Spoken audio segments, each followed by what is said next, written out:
o bicho recebeu o seu primeiro impacto, que foi o estouro da fortaleza do Castor de Andrade no início dos anos 90. O que aconteceu? Por que foram para cima dele? Pois é, aí entra o Ministério Público do Estado, na época, tinha o Procurador-Geral de Justiça, era o Antônio Carlos Biscaia.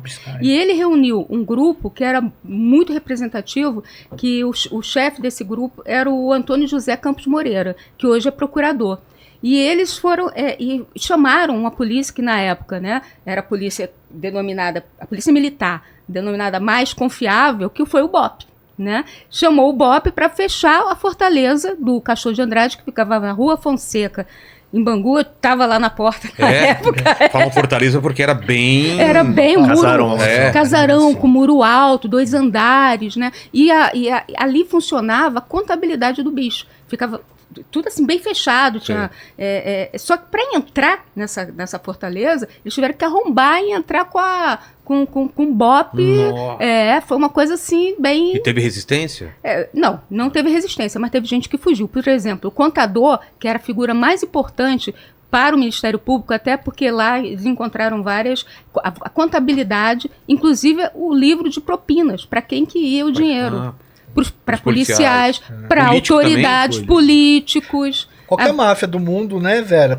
Só explicando assim, qualquer máfia do mundo, a figura mais importante nem é só o capo de prender, é o contador. Que é o cara que mostra onde o dinheiro está. E faz o negócio acontecer. A rede. Exatamente. E eu acho que naquele momento, pelo que eu entendi na época, houve uma proteção ao contador. Deve uma bate-saída, né? Alguma coisa. Algum esquema dele. Algum esquema que o cara fugiu. Eu me lembro dos promotores, né?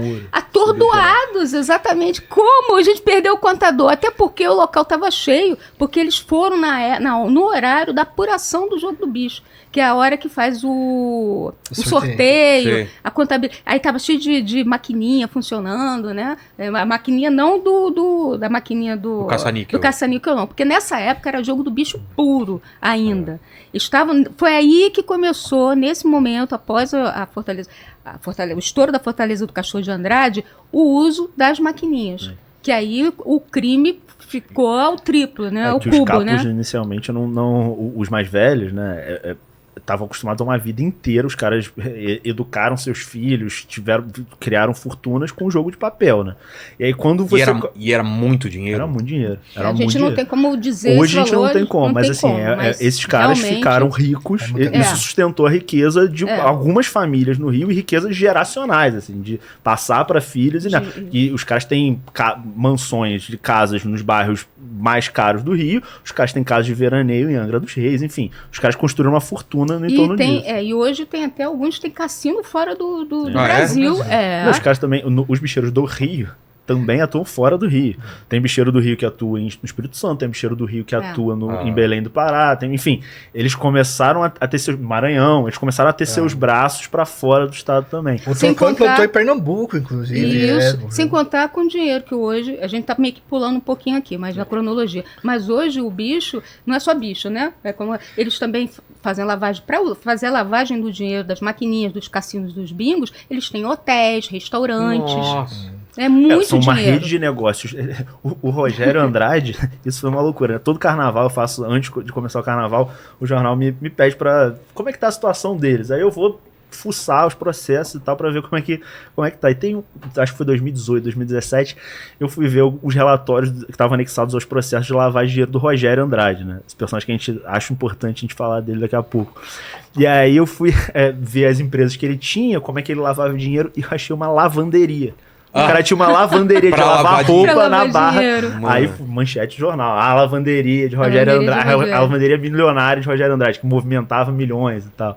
Isso aconteceu de fato, se não me engano, foi em 2017 ou 2018. Mas assim, esses negócios, como, enfim, todo negócio legal precisa irrigar negócios legais para os caras justificarem. Exatamente. Tanto confecções também é uma coisa, né? Pô, carnaval, escola de samba. Carnaval, escola de samba. Porque eles começaram a procurar... O carnaval a gente coloca nessa linha do tempo como?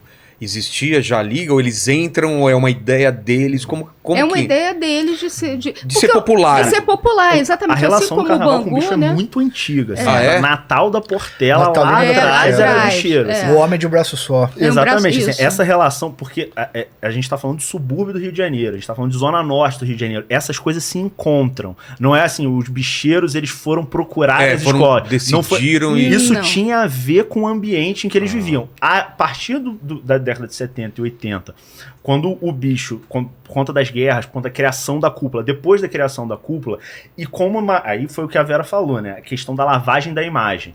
Num segundo momento, essa aproximação ocorre novamente como uma tentativa de se lavar a imagem e de se associar à escola de samba, aos grandes provedores de uma comunidade. Assim. Os caras já eram conhecidos como bicheiros, mas, por exemplo, o Castor, a vida do Castor, ela é Bangu, Realengo, Padre Miguel. São aqueles bairros. E o que tem de importante naqueles bairros? O que a população, o que mexe com a população daqueles bairros?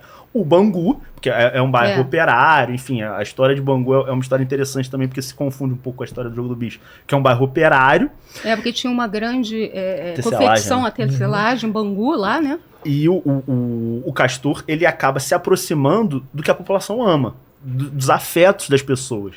Então, para ele ser amado pela população, o Bangu Atlético Clube tinha que ganhar o Campeonato Carioca, tinha que ter times competitivos, tinha que fazer grandes contratações. É a Mocidade de Padre Miguel, que não era uma escola, isso é interessante, sim. De ponta. A Beija-Flor, Mocidade não eram escolas não grandes. Não eram. As grandes eram as tradicionais, Portela, Mangueira. Portela, as 4 grandes do Carnaval do Rio são Portela, Mangueira, Império Serrano e Salgueiro. São as primeiras 4 grandes, as que ganhavam Carnaval nos primeiros 5 anos. Iam trocando. Se e aí revezavam. depois a Beija-Flor e a Mocidade e a Imperatriz entram no jogo, são as escolas de até a Beija-Flor foi uma coisa, né, até para mostrar uma coisa diferenciada, exuberante. Quer dizer, você foi colocar uma escola da Baixada, de Nilópolis, justamente como as primeiras para dividir com as grandes escolas, como Mangueira, Portela, e começaram a se rivalizar, né? A gente está falando aqui da parte... Quando a gente fala...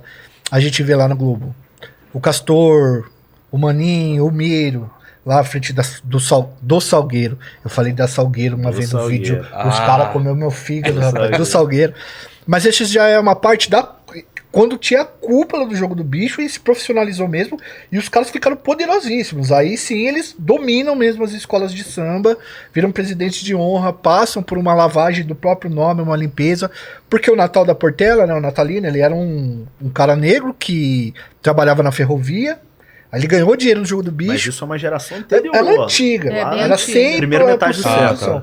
Quando a cúpula ela se estrutura e ela vira profissional mesmo, esses caras saem fora, alguns morrem. O China Cabeça Branca, por exemplo, é executado pela própria cúpula do Bicho.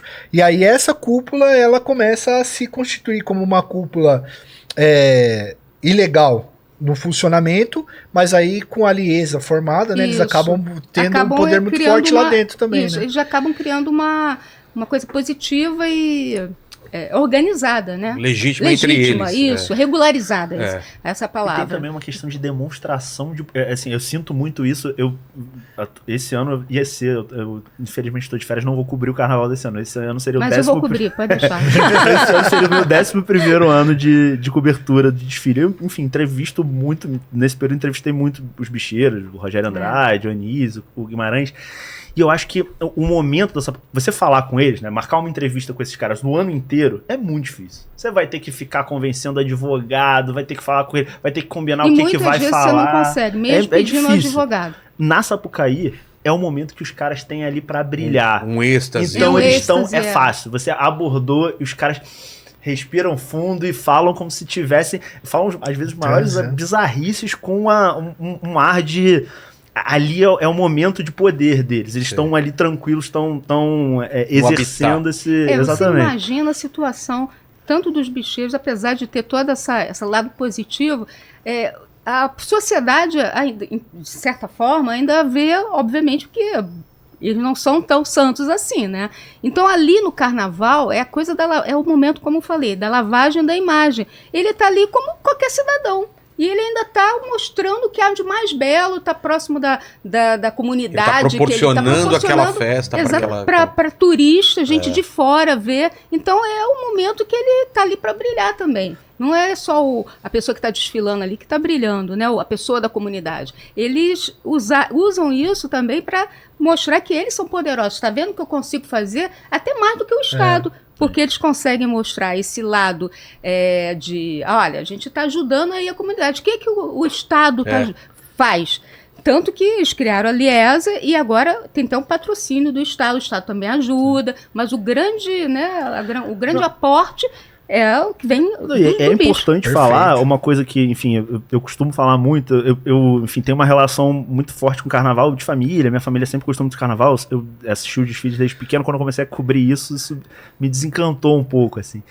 E eu, enfim, porque cobrir, eu parei de gostar, entender um pouco esse universo. Os crimes, eu me desencantei um pouco. Mas eu, recentemente, até depois da pandemia, enfim, trancado em casa, vendo desfile antigo, eu passei a gostar de novo e hoje eu acho que eu tenho uma relação um pouco mais saudável porque a gente tem que entender também que o carnaval é uma manifestação cultural fundamental do Rio de Janeiro. Não é artificial. Fundamental, é uma manifestação cultural fundadora. É essencial. A vida das pessoas, as pessoas ali esperam o ano todo por aquele momento de lazer, de êxtase também para elas. Não, a escola de samba, o que acontece na escola de samba, assim, você tem um movimento ali de educação, os enredos da escola de samba educam muita gente, você tem um momento ali de congregação de uma comunidade em torno de uma ideia, que isso o pós-abolição da escravidão, essa população pobre, marginalizada, negra do Rio de Janeiro, se juntou nesses espaços. Então, assim, são espaços riquíssimos, assim, de congregação de comunidades. Imagina, muitas vezes ali, uma criança que está ali começando,